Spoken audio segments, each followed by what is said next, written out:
இன்றைக்கி நம்ம பார்க்க போகிற டிஷ் நெத்திலி கருவாட்டு குழம்பு.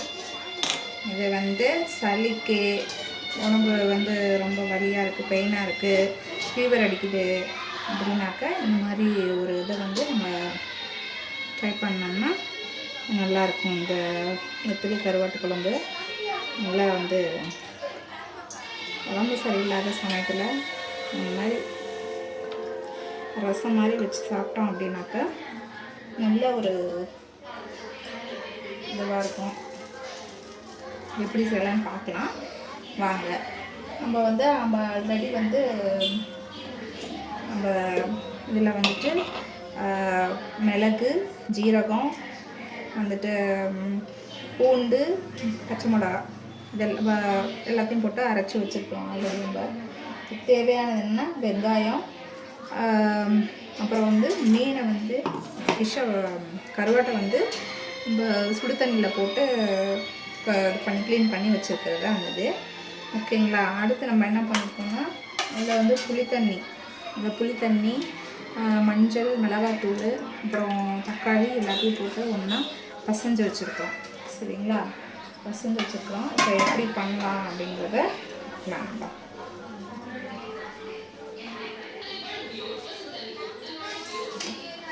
கொஞ்சோண்டு கடுகு போட்டுக்கலாம். கடுகு போட்டு கருவேப்பிலை போட்டுக்கோங்க. போட்டு இந்த ஒரு பச்சை மிளகாவை காரத்துக்குள்ளே குழந்தைங்களுக்கு கொடுக்குறதா இருந்தால் காரம் கம்மியாக போட்டுக்கோங்க. ஏன்னா மிளகு சேர்த்துருக்கோம் இல்லையா, ஸோ அதனால் வந்து காரம் கம்மியாகவே போட்டுக்கோங்க. இப்போ நம்ம வெங்காயம் அரிஞ்சு வச்சுருக்கோம் இல்லையா, இந்த வெங்காயத்தை அப்படி போட்டுக்கோங்க. குழந்தைங்களுக்கு வந்து ரொம்ப காரமாக இருந்துச்சு அப்படின்னாக்கா அவங்களுக்கு காரத்துக்கு தகுந்த மாதிரி காரம் சேர்த்துக்கோங்க.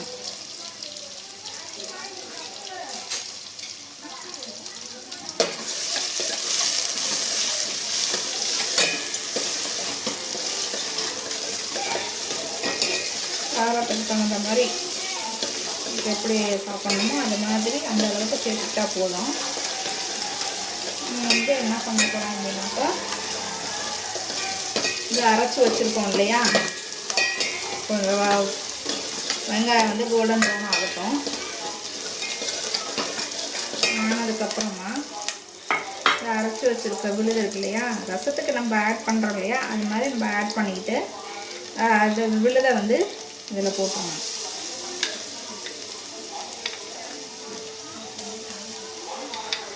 இதில் வந்து இந்த விழுதை வந்து இன்னும் கொஞ்சம் தட்டி போட்டோம் அப்படின்னாக்கா இன்னும் அதை கூட ஒரு நல்ல ஒரு சுவையை கொடுக்கும் நமக்கு.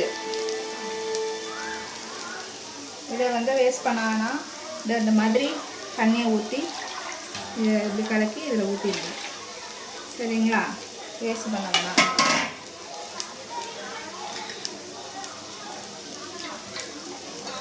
என்ன பண்ணலாம், நல்லா கிண்டி விட்டுக்கணும்.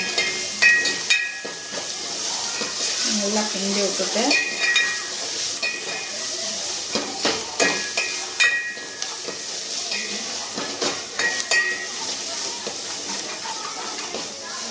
நம்ம ரசம் வந்து கரைச்சி வச்சுருக்கோம் இல்லையா, அதை வந்து இப்போ இந்த டைமில் வந்து ஊற்றிக்கலாம். இப்படி ஊற்றிக்கலாம். ஊற்றிட்டு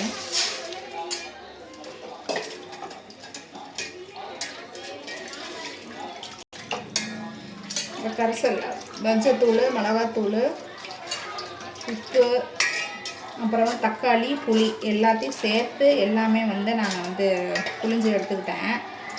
இதை என்ன பண்ணுங்க, இதில் இப்போ சேர்த்தாச்சு. அடுத்து என்ன பண்ண போகிறோம் அப்படின்னாக்கா இன்னும் கொஞ்சம் கூட தண்ணி வந்து நம்ம ஆட் பண்ணிக்கலாம்.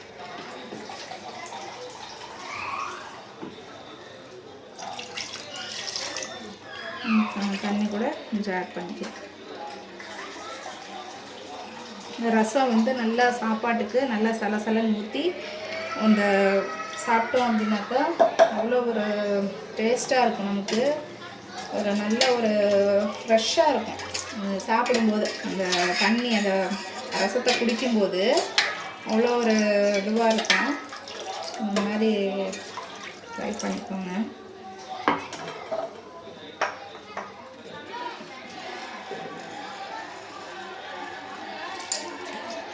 உப்பு போட்டாச்சு. இதில் வந்து நீங்கள் நல்லெண்ணெய் சேர்த்து பண்ணிங்கன்னா இன்னும் கொஞ்சம் இன்னும் நல்லாயிருக்கும். நம்மகிட்ட நல்லெண்ணெய் இல்லை, அதனால் நம்ம இந்த எண்ணெய் ஊற்றிக்கிட்டாச்சு, கோல்டு வின்னர் ஊற்றிக்கிட்டாச்சு. ஊற்றியாச்சு.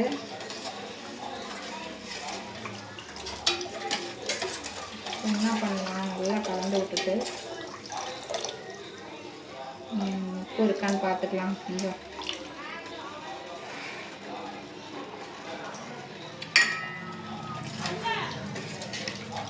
நல்லா இருக்குது, டேஸ்ட்டாக இருக்குது. இன்னும் அந்த கருவாட்டை போட்டு இது இன்னும் கொஞ்சம் கொதி வரணும். இந்த கொதி வந்ததுக்கப்புறமா இந்த கருவாட்டை போட்டு இன்னும் கொஞ்சம் லைட்டாக கொதி விட்டோம் அப்படின்னாக்க அதோட இந்த கருவாட்டுடைய சாறு எல்லாமே அந்த ரசத்தில் இறங்கி அந்த சாப்பாடோடு சாப்பிடும்போது அவ்வளோ ருசியாக இருக்கும். நீங்கள் வெயிட் பண்ணி பார்க்கலாம்.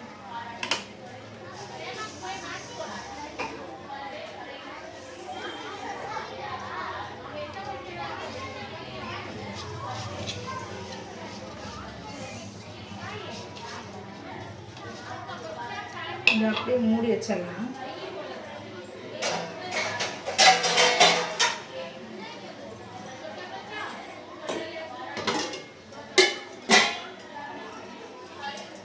அப்படியே மூடி வச்சு ஒரு கொதி வரட்டும், லைட்டாக ஒரு கொதி வரட்டும்.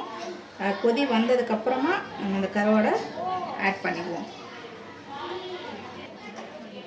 நம்ம வந்து இப்போது நம்ம திப்பிலி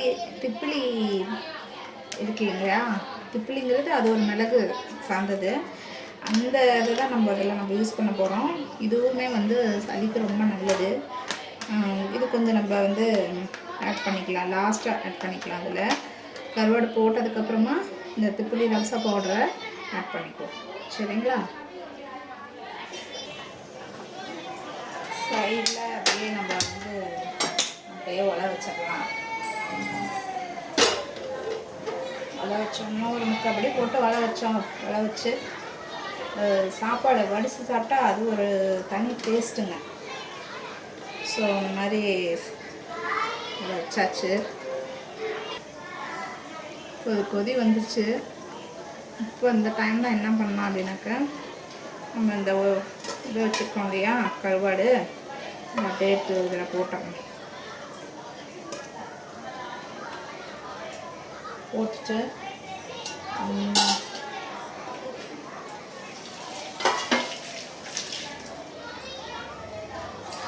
இந்த திப்பிலி ரச பவுடர் இருக்கு இல்லையா,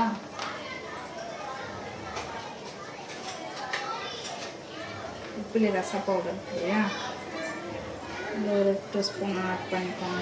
இன்னும் நல்லது. உடம்புக்கு வந்து மிளகை விட திப்பிலி வந்து ரொம்ப வந்து உடம்புக்கு நல்லது.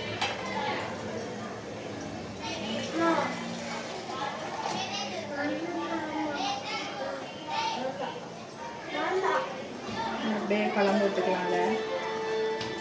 நல்லா வாசமே அவ்வளோ அருமையாக இருக்குது.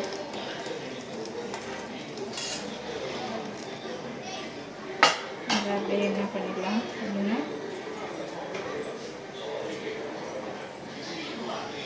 கொத்தமல்லியை அப்படி நறுக்கி விட்டா நமக்கு தேவையான கருவாட்டு ரசம் ரெடி. குழந்தைங்க பெரியவங்க எல்லாருமே இதை வந்து இந்த சளி பிடிச்சிருக்குது, ஜுரம் அடிக்குது அப்படிங்கிற டைமில் நீங்கள் இந்த மாதிரி நல்லா சுருக்குன்னு வச்சு குடிச்சிங்க அப்படின்னா அவ்வளோ ஒரு உடம்புக்கு வந்து ஒரு நல்ல ஒரு ஃப்ரெஷ்னஸ் கொடுக்கும். இதை நீங்கள் சும்மாவே வந்து குடிக்கலாம், ரசமாக குடிக்கலாம்.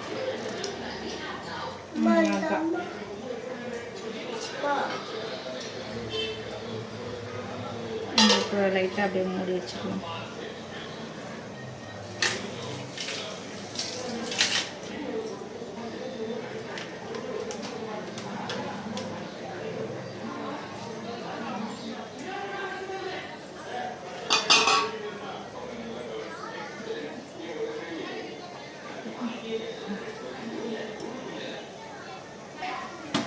இவ்வளோதாங்க நமக்கு தேவையான கருவாட்டு குழம்பு, கருவாட்டு ரசம் ரெடி.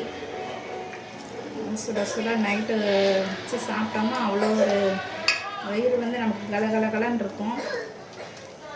அதே மாதிரி நல்ல ஒரு ஜீரண சக்தியாக ஆனது இது. வீட்டில் இருக்க எல்லாரும் விரும்பி சாப்பிடுவாங்க இது. ஸோ அப்படி வச்சு கொடுங்க, நல்ல ஒரு ஃப்ரெஷ்னஸை கொடுக்கும், உடம்புல இருக்கிற கழிவுகள் எல்லாத்தையும் வெளியேற்றும். ஸோ நீங்களும் ட்ரை பண்ணி பாருங்கள்.